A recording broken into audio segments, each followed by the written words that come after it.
Go ahead and get started here. Welcome to the Tempe City Council regular council meeting for Thursday, August 27th, 2020. The time is now 6:02 p.m.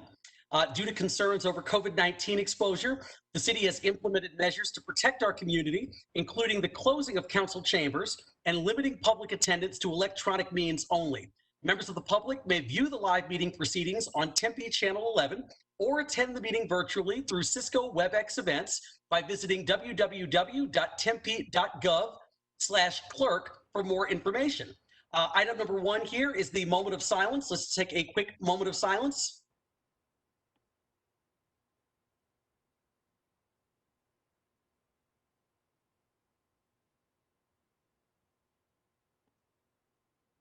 Thank you very much. Item number 2 is the Pledge of Allegiance. I will go ahead and start if you want to just simply follow along and unmute.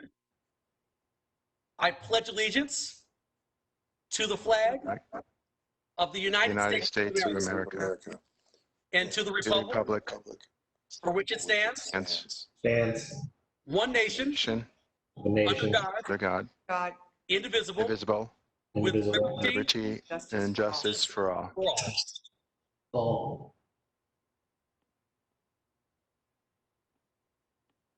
Thank you very much. Next up, we have item number 3, meeting minutes. I'm going to turn right now to Councilmember Arredondo Savage. Councilmember. Thank you, Mayor. I would like to move for approval of meeting minutes item A1. Second. All right, it's been moved by Councilmember Arredondo Savage, seconded by Vice Mayor Keating. All those in favor, please signify by saying aye. Those opposed, also same sign. I'm going to go ahead with the roll call vote. Councilmember Navarro? Aye. Councilmember Cubie? Councilmember Garland? Aye, Mayor. Vice Mayor Keating? Yes. Councilmember Arredondo Savage? Yes. Councilmember Adams? Aye. And I vote aye as well. That motion passes 6-0 with Councilmember Cubie absent. All right, next up is item B, acceptance of board, commission, and committee meeting minutes. Councilmember Arredondo Savage. Thank you, Mayor. I'd like to move approval of item 3B 1 through 6. I'll second. All right, it's been moved to accept the board, commission, and meeting minutes. Items 1 through 6 been moved by Councilmember Arredondo Savage, seconded by Councilmember Adams. I'm going to go ahead and do a roll call vote here. Councilmember Navarro?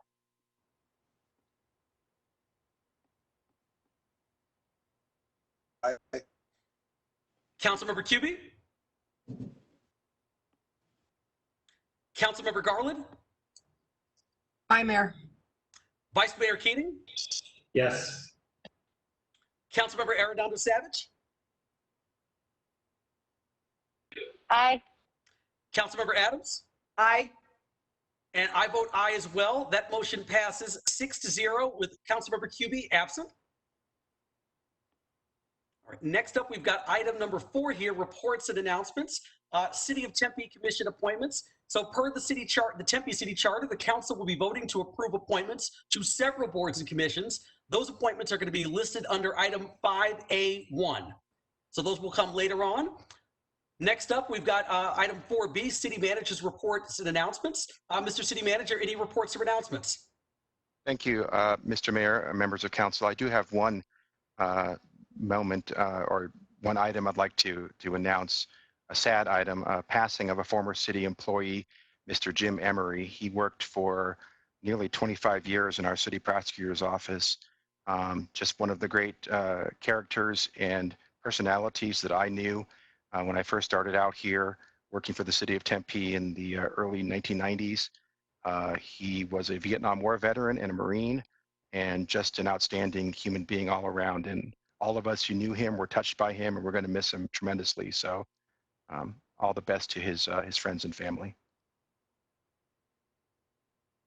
That's all I have. Thank you, Mr. Mayor. Thank you, Mr. City Manager. Really appreciate that.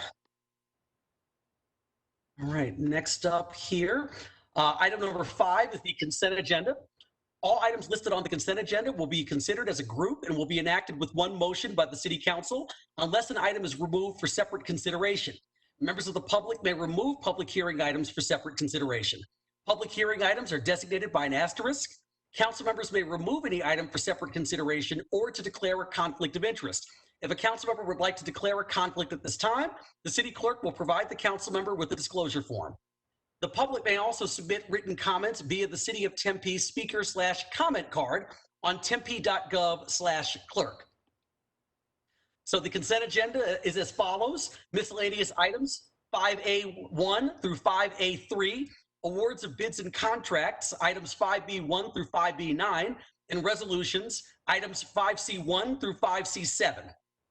Once again, any item that is marked with an asterisk is a public hearing item and can be removed by a member of the public for separate consideration. Are there any members of the council that want to remove any items for separate consideration?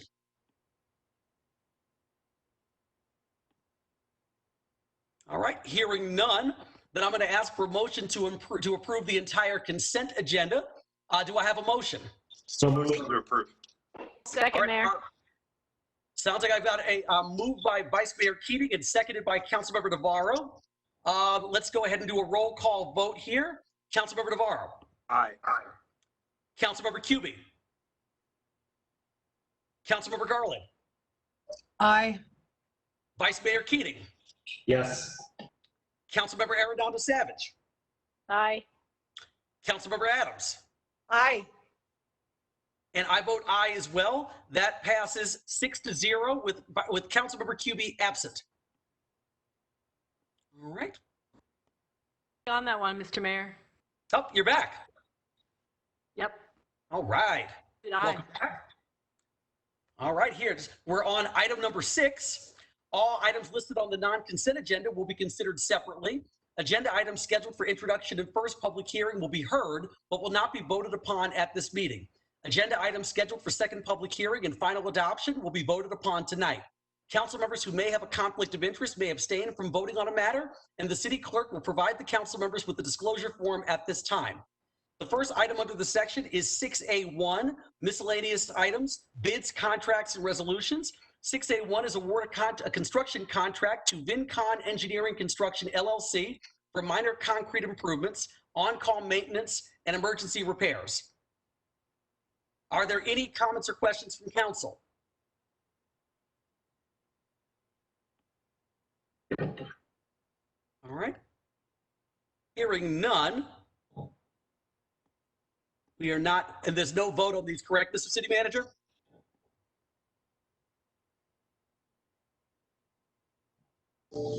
Mr. Mayor, you would be taking a vote on item 6A1. Taking a vote on 6A1. Just wanted to make sure. Okay. So, I'll make the motion. all right. Thank you. Motion moved by Councilmember Adams. Do I have a second? Second. Second, Dory. All right. Seconded by Vice Mayor Keating. All right. I'm going to go ahead with the roll call vote here. Councilmember Navarro. Aye. Councilmember Cubey. Aye. Councilmember Garland. Aye. Vice Mayor Keating. Yes. Councilmember Arredondo Savage. Aye. Councilmember Adams. Aye. And I vote aye as well. So item 6A1 passes 7-0.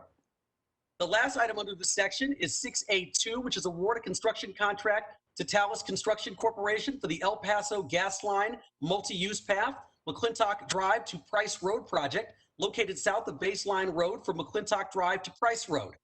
Are there any comments or questions from council members? No, Mayor, I move approval. All right, moved by Councilmember Arredondo Savage. Do I have a second? I'll second. I think I heard a second by Vice Mayor Keating. Okay, we'll go ahead with the roll call vote here. Councilmember Navarro. Aye. Councilmember Cubey. Aye. Councilmember Garland. Aye. Vice Mayor Keating. Yes. Councilmember Arredondo Savage. Aye. Councilmember Adams. Aye. And I vote aye as well. Item 6A2 passes 7-0. All right. Next up here, next section on the non-consent agenda is ordinances and items for introduction and first hearing. These items will be read and introduced tonight, but no vote will be taken. The second hearing and vote for these items is scheduled for September 10th, 2020. We have item B here, ordinances and items for introduction and first hearing. The first item under this section is 6B1, which is to introduce and hold the first public hearing to adopt an ordinance authorizing the abandonment of a portion of a 30-foot wide railroad spur easement along 2 parcels of McClintock Drive. The second and final public hearing is scheduled for September 10th, 2020. Madam Clerk, were there any comments received from the public regarding this item? No, Mr. Mayor, there are not. All right, any members of council wishing to remove this item? No. All right, I'm going to go ahead and close the public hearing. Any comments or questions, discussion? All right, hearing none. The next item under the section is item 6B2, which is to introduce and hold the first public hearing to adopt an ordinance approving a purchase agreement with the Arizona Department of Transportation pertaining to certain city-owned land located at West Alameda Drive and South Diablo Way, and authorizing the mayor to execute the purchase agreement and related documents. The second and final public hearing is scheduled for September 10th, 2020. Madam Clerk, any comments received from the public regarding this item? None, Mr. Mayor. Great, thank you. Let's see, any members of council want to remove this item? All right, hearing none, I'm going to close the public hearing. Council members, any comments or discussion? All right, hearing none. I'm sorry. Thank you. Were there any comments? No. Oh, no? Okay, sounds good. Then I'm going to move on here to item number 6B3, which is to introduce and hold the first public hearing to adopt an ordinance approving the third amendment to the lease between the city and Angels Baseball LP pertaining to Diablo Stadium and adjacent parking lot, and authorizing the mayor to execute an amendment to the lease and related documents. The second and final public hearing is scheduled for September 10th, 2020. Madam Clerk, any comments received from the public? None for this item, Mr. Mayor. Great. All right. Any member of council wishing to pull this item? Okay, I'm going to go ahead and close the public hearing. Council, any comments or discussion? All right, hearing none, I'm going to go on to item 6B4, which is to introduce and hold the first public hearing to adopt an ordinance amending Tempe City Code Chapter 4 relating to alcoholic beverages by amending Section 4-6 relating to special event spirituous liquor licenses and temporary extension of premises permits. The second and final public hearing is scheduled for September 10th, 2020. Madam Clerk, any comments received from the public? Nothing submitted for this item, Mr. Mayor. All right. I'm going to go ahead and close the public hearing. Council members, any comments or discussion? All right, hearing none, I'm going to go ahead and move on to item 6B5, which is to introduce and hold the first public hearing to adopt an ordinance amending Tempe City Code, Chapter 5, Article 1, relating to amusements in general by amending Section 5-2 relating to temporary special events or activity permits. The second and final public hearing is scheduled for September 10th, 2020. Madam Clerk, any comments received from the public? No submissions for this item, Mr. Mayor. Thank you so much. I'm going to go ahead and close the public hearing. Council, any comments or discussion? All right, hearing none, I'm going to go ahead and move on then. So the following agenda items are scheduled for second public hearing and final adoption. These were read and introduced on August 13th, 2020, and votes will be taken tonight. Item C, ordinances and items for second hearing and final adoption. First item under the section is 6C1, which is to hold the second and final public hearing to adopt an ordinance authorizing the mayor or his designee to grant an airspace and pedestrian bridge easement to the Arizona Board of Regents on behalf of Arizona State University. The first public hearing was held on August 13th, 2020. Madam Clerk, any comments about this item from the public? No comments received for this item, Mr. Mayor. Move to approve. Go ahead and close the public hearing. Council, any comments or discussion? Move to approve. Okay. Sorry, I'll move to approve by Vice Mayor Keating. Who had the second? Jennifer? Oh, thank you, Councilmember Adams. All right, I'm going to go ahead and take a roll call vote. Councilmember Navarro, Aye. Councilmember Cubie, Aye. Councilmember Garland, Aye. Vice Mayor Keating, Yes. Councilmember Arredondo Savage, Aye. Councilmember Adams, Aye. and I vote aye as well. Item 6C1 passes 7-0.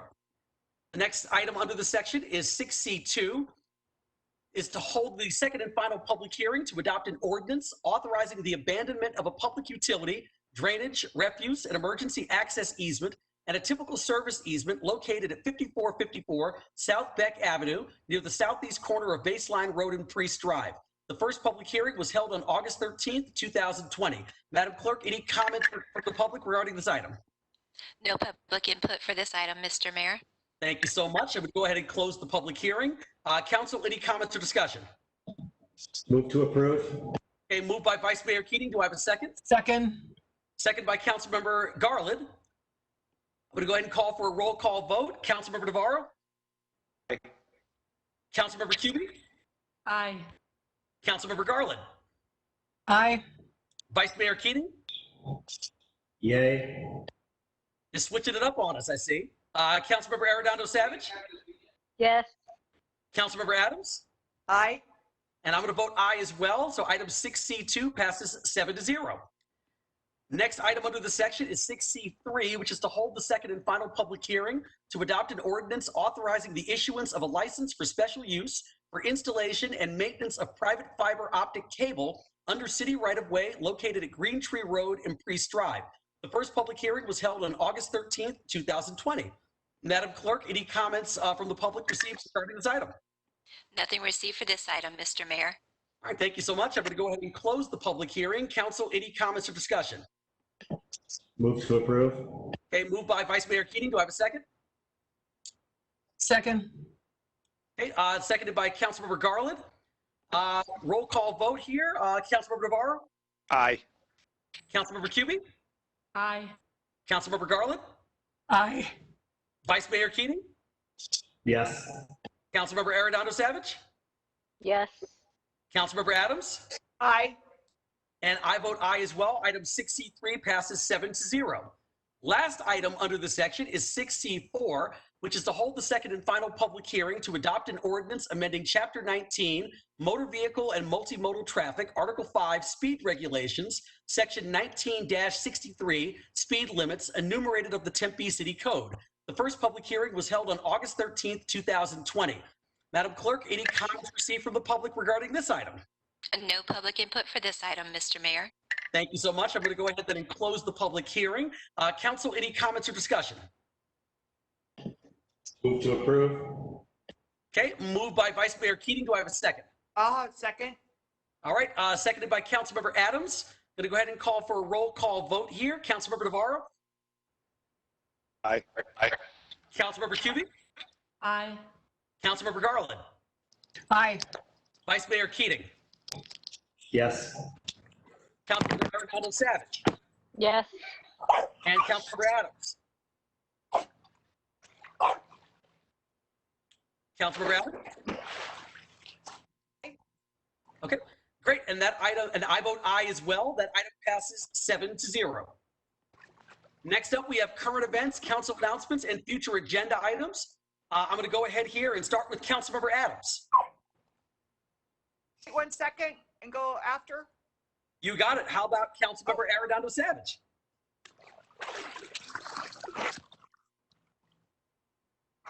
Yeah, sure. Mayor, this is Robin. I'm very happy to go. Just a couple of things I want to bring up for our announcements. I know I have a slide here, right? And being the rep for Valley Metro on behalf of the city of Tempe, I just thought it would be kind of good to just talk a little bit about what's happening in the transit service changes, some of the highlights that are going on. And some of you already know things that we did. I just thought it would be good that we could remind people. Joel, I really need you to silence your phone. Anyway, or not. Just go ahead. No. Don't keep talking. Sorry. I gotta love the camaraderie. Go on, Councilmember Arredondo Savage. Okay, I'm trying. Okay. Anyway, but just so people can remember, as August 20, we did a route change with Flash, so the ASU circulator that connects the campus and connects the campus transportation center and the downtown neighborhoods. Now it's going to the 10-minute frequency and Orbit Earth. I want to say thank you so much for all the input that we received. It was really phenomenal. So thanks to the residents that inputted it. And so somebody may not know, this is the one that connects Rio Salado Parkway and Playa del Norte.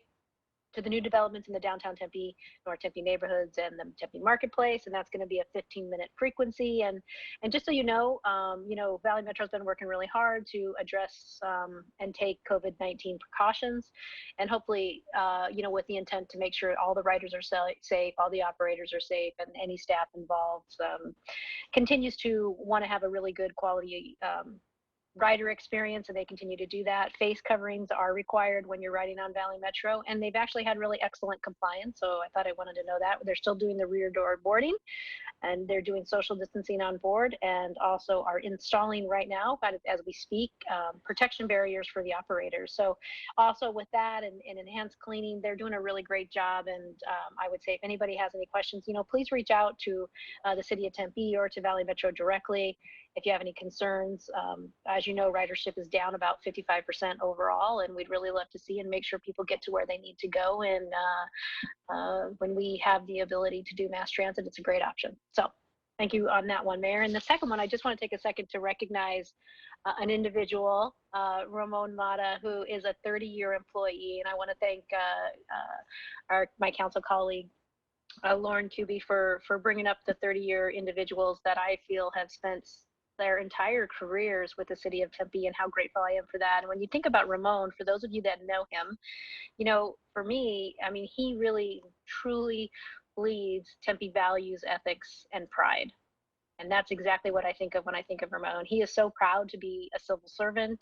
He is always looking forward, always has a great positive attitude, and just comes with a really fresh perspective. And he has had the ability to see the crazy growth of Tempe. I mean, he started his career as a custodian, and it was great kind of just chatting with him for a little bit and understanding why he came to the city of Tempe. And it was really, he was looking for some stability for his family. Wanted to make sure he had health insurance and had a steady income, make sure that he could support them. And lo and behold, he was really pleased to see that there was also a pension involved, which is pretty cool too. So I see that Ramon shows his gratitude and his appreciation for everything that the city of Tempe has given him by always saying, hey, what can I give you, Tempe? And he's always trying to give back. And I think that's super great to see that. When he started as a custodian, it was over at Escalante Center, and he really showed his true colors, I think, right then and there, when he kind of defiantly actually opened up the facility for the families that were waiting in line to sign up for pre-K, and gave them warmth and safety and even some fresh coffee. So I think that is exactly who he is. He's caring. He's always looking to build relationships with the public, and always wants to do what's right. And then he had the ability to move to traffic, which I think was a great fit for him, because when you see like the lights up downtown Mill, you got to really thank Ramon, because he was super instrumental when Super Bowl 30 came to the city of Tempe, and putting in those underground lightings and receptacles all along Mill. So hey, Ramon, you truly have lit up Tempe. So thank you for that. I mean, just so many great stories of, him being called to the third floor and lock it up in front of Ken Jones and Angel Carvajal back in the day, and really kind of apprehensive, not really sure why he was going to the third floor, what they wanted him for, but they actually wanted him to serve on a committee to ensure that all workers in Tempe had the opportunity to participate in what was known then as Tempe University, which we all pretty much know it as the Tempe Learning Center. And I think that shows what kind of an individual he is, and the kind of relationships that he built with the workers within Tempe. So he made sure that they incorporated all different types of trade skills, and made sure that everybody was included within those opportunities. And we're so lucky for us that we became, I like to call him the one-man show in the barricade program, right? So, he's really stepped up, and he's created best practices, not only within Tempe, but the ability to share those best practices with other cities. And he has always been able to see the bigger picture.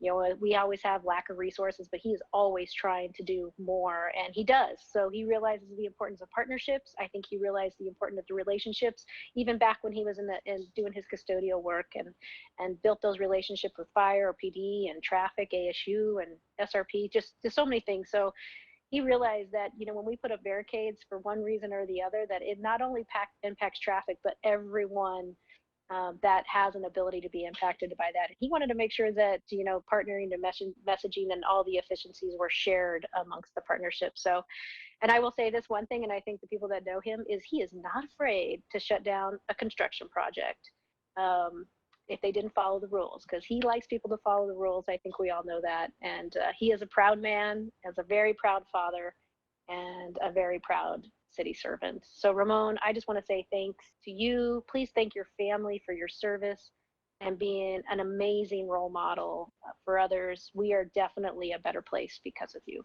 Thank you so much, Mayor. Thank you, Ramon. Thank you, Councilmember Arredondo Savage, and thank you, Ramon, as well. Councilmember Adams, I'm going to circle back to you. Yes, thank you.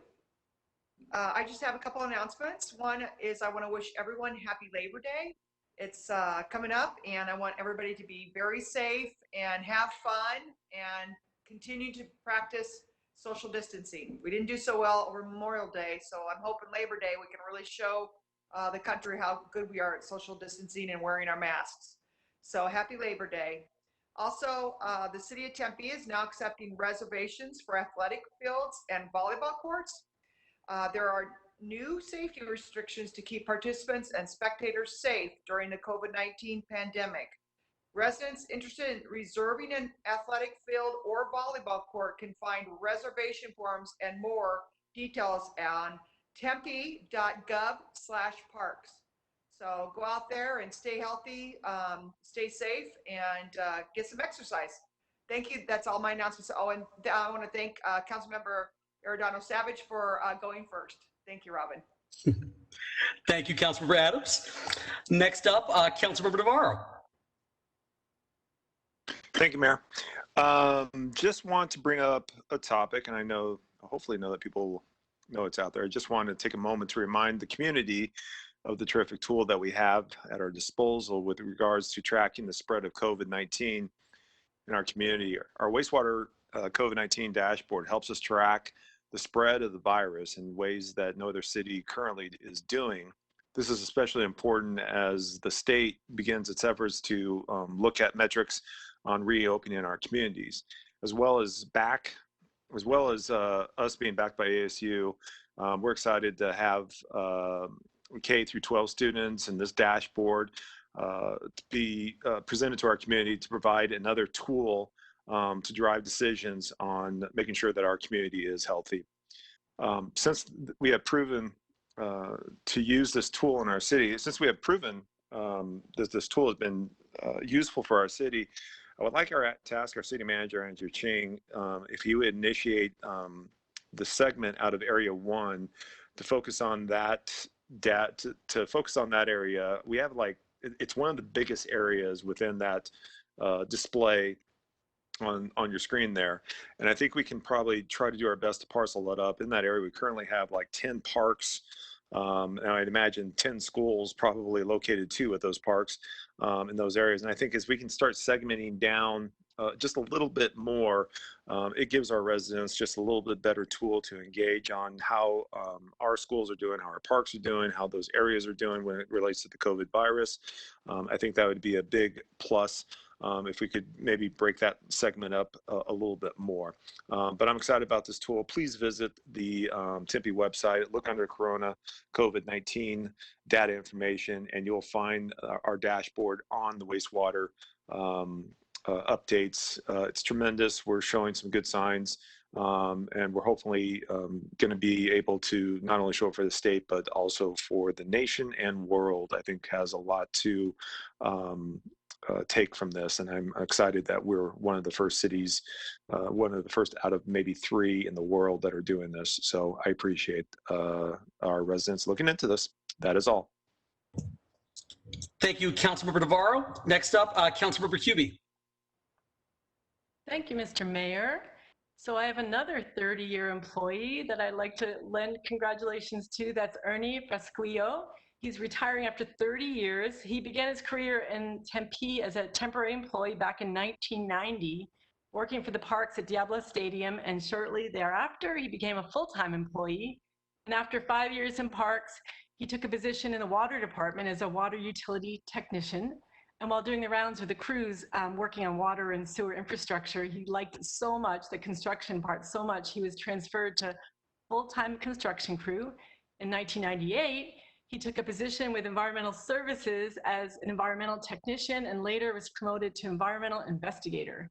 Several years ago, we were lucky to have Ernie accept a senior engineering associate position in the engineering division in the CIP construction team, and he was integral to delivering many construction projects on time and on budget and making a difference for all the employees and the residents of Tempe.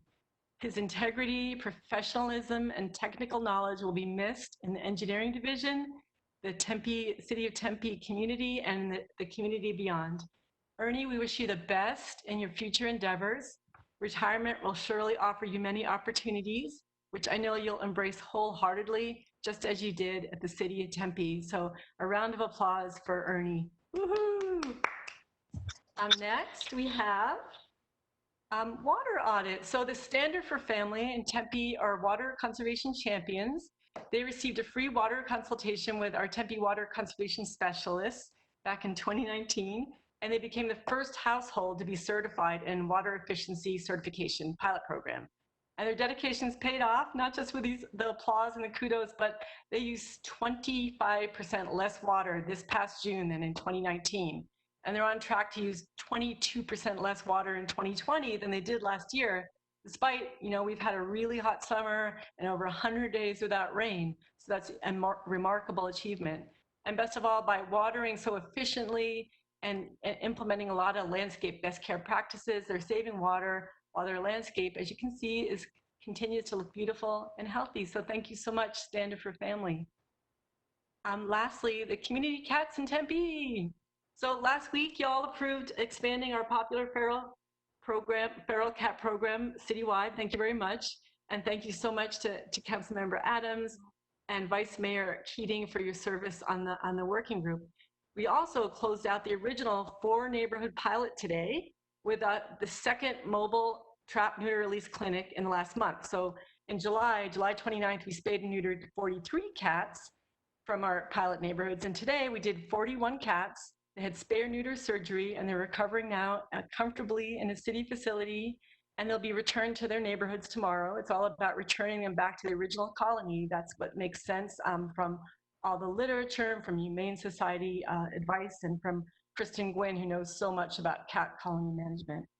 So we're running this project on a really lean budget. We haven't used city funds at all until the expansion that you all voted on last week. So I want to thank all the volunteers who made both last month's and this month's events possible. First, I want to thank all the community caregivers who gave their time and money and treasure and loved the cats in their neighborhoods, who stayed up really late and woke really early to entice the cats into traps. I wasn't so successful. I caught a cat that was already neutered, so I had to let him go and then try to get another cat. It didn't succeed, but I know I'll succeed next time. It's not necessarily an easy thing to do. You have to do sort of a detective work sitting in your car, and I think I disturbed some neighbors by wondering who was hanging outside their house. I applaud the residents for all the work they put in this week and throughout the pilot to make this a success. Joan Westlake, especially, she showed up yesterday and she interviewed with the media to talk about her experience. I also want to thank the volunteers of Saving One Life Rescue, led by the incomparable Anna Zunderkova. She is amazing. She gives so much of her own time. This is a volunteer labor of love for her. So this whole group offered up their time. They taught our residents how to trap cats for themselves. And they're a huge reason why our trapping efforts were so successful. And then a special shout out to Glenda Nichols, who's from Municipal Utilities. She was the first of what we hope will be many city employees who volunteer. She gave up her own time to learn from the experts on how to trap cats. So as we move forward with the program, our staff are going to be ready to help teach residents and to help maintain our cat colonies in our own facilities. And they're going to share all the information that they've learned with our employees. So with all these dedicated people, I cannot wait to see what the expanded program is able to accomplish in the coming months. Thanks to Chris Baxter-Ging, we had 3 TV interviews yesterday, and we had K-Jazz do a story like this. Kristen has been just overwhelmed with emails and phone calls from residents who are excited about the expansion. So lastly, I want to thank the mama law of the neighborhoods and this extraordinarily successful pilot program, Kristen Gwynn. She gives so much of her own time on weekends and after a long work day dedicated to helping the neighborhoods, and we so appreciate your work, Kristen, not only as a council aide, but as the passion and expertise behind this program. Thanks so much, everybody. Thank you, Councilmember Cubie. Vice Mayor Keating. Thank you, Mayor. I just want to wish all Tempeans a happy and safe Labor Day. Great. Thank you, Vice Mayor. Councilmember Garland. No announcements, Mayor. Thank you. Thank you, Councilmember Garland. I will also wish everyone a very safe and happy Labor Day weekend.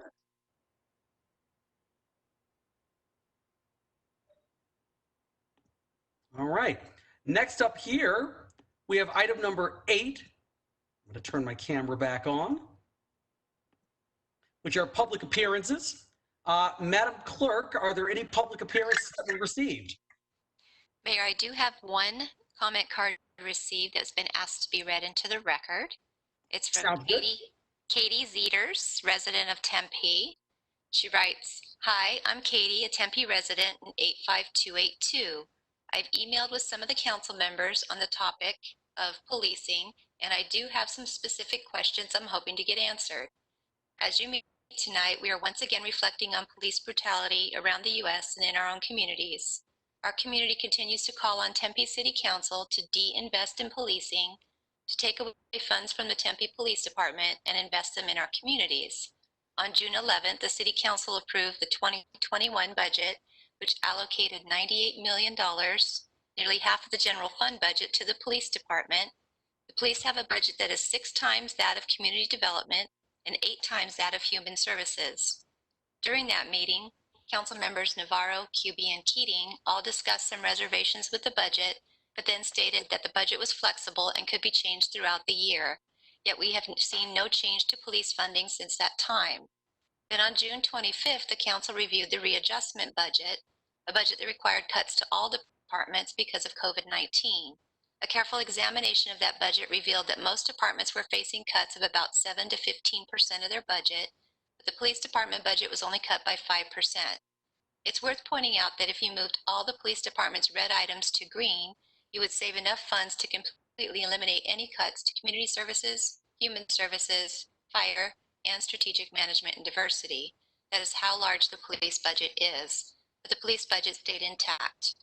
Alongside, scrolling a page here, alongside the lack of budget changes, it seemed that little accountability Tempe had with policing has fallen by the wayside. As I told Mayor Woods and Councilmember Cubie, I recently learned from communication with the Tempe Police Department that the Tempe Citizens Review Panel for Police Complaints and Use of Force, a review panel created to provide review of troubling incidents in our community, has stopped meeting during COVID-19. Together, these things are very worrisome, and I'm concerned for Tempe residents. I have 2 questions for the council. First, related to the events of July 27th, I understand there are 2 investigations being conducted. Our city manager, Mr. Ching, is investigating whether tear gas was deployed, and the Tempe Police Department is launching their own internal investigation. My question to the council is, will both of the investigations' internal documents be available to the public after they have been completed? My second question is related to the new initiative to create a policing task force. I value the council's commitment to transparency in all matters of the city, so I'm hoping the same goes for this task force. My question to the council is, will the task force meetings be covered under Arizona's open meeting law? Said a little differently, will the task force meetings be open to the public and the agenda and notes be shared publicly? Thank you in advance for addressing my questions. Katie Zeters. Great. Thank you, Madam Clerk. Mr. City Manager, given that that wasn't an agendized item, would you be willing to follow up with Ms. Zeters offline to get her answers to both of our questions? Thank you, Mr. Mayor, members of council. Yes, we will do that. I know that staff has or was about to reach out to her prior to the meeting, and I think we can certainly answer her questions. Thank you. Great. Thank you, Mr. City Manager. Appreciate that. Madam Clerk, no more cards? That rounds it out. We're done for the night. All right. Great. Thank you very much. This meeting is adjourned at 6:41 p.m. Council, we still have an executive session to finish, so please switch back to our next virtual room. Thank you so much, everyone.